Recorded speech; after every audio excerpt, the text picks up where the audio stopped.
കീടനാശിനികൾ തളിച്ച പച്ചക്കറികളേക്കാൾ നമ്മൾ വെറുതെ കളയുന്ന ചക്കക്കുരുവിൻ്റെ പാട കൊണ്ട് നമുക്ക് കറി ഉണ്ടാക്കാം. ചക്കക്കുരുവിൻ്റെ ആടയുടെ മൂട്ടിലുള്ള കട്ടിയുള്ള ഭാഗം ചെറിയ കഷ്ണങ്ങളായി ഇതുപോലെ മുറിച്ചെടുക്കാം. മുറിച്ചു മാറ്റുന്ന കട്ടി കുറഞ്ഞ ഭാഗം കൊണ്ട് നല്ലൊരു മെഴുക്കുപുരട്ടി ഉണ്ടാക്കുന്നത് എങ്ങനെയെന്ന് ഷോർട്സ് ഇട്ടിട്ടുണ്ട്, കാണാത്തവർ കണ്ടു നോക്കൂ.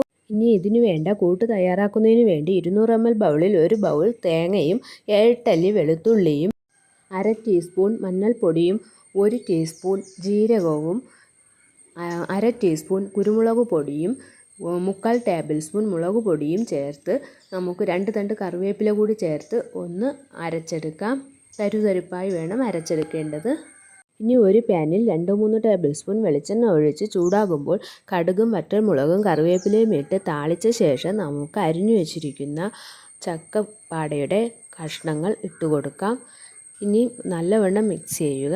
അതിനുശേഷം ഇതിലേക്ക് ആവശ്യത്തിന് ഉപ്പും വേവുന്നതിന് ആവശ്യമായ വെള്ളവും, ഞാൻ 1 ഗ്ലാസ് വെള്ളമാണ് ഒഴിക്കുന്നത്, ഒഴിച്ചു കൊടുത്ത് നല്ലവണ്ണം മിക്സ് ചെയ്യാം. അതിനുശേഷം ഇതിൻ്റെ പുറത്തേക്ക് നമ്മൾ അരച്ചു വെച്ചിരിക്കുന്ന അരപ്പ് ചേർത്ത് കൊടുക്കാം. എന്നിട്ട് അടച്ചു വെച്ച് വേവിക്കാം. നല്ലവണ്ണം ആവി വന്ന് 2-3 മിനിറ്റിന് ശേഷം ഒന്ന് ചെക്കി ഇളക്കി കൊടുക്കാം. അതിനുശേഷം വീണ്ടും അടച്ചു വെച്ച് നമുക്ക് വേവിക്കാം. വളരെ പെട്ടെന്ന് തന്നെ വെന്ത് കിട്ടുന്നതാണ് നമുക്കിത്. എന്നിട്ട് 2-3 തവണ കൂടി അടപ്പ് തുറന്ന് ഇളക്കി യോജിപ്പിക്കണം. അതിനുശേഷം അടപ്പ് മാറ്റി ചെറുതീയിൽ അല്പസമയം വച്ചിരുന്ന ശേഷം നമുക്ക് വാങ്ങാം. അടിപൊളി നമ്മുടെ തോരൻ റെഡിയായിട്ടുണ്ട്. നിങ്ങളും ഇതുപോലെ ട്രൈ ചെയ്ത് നോക്കൂ.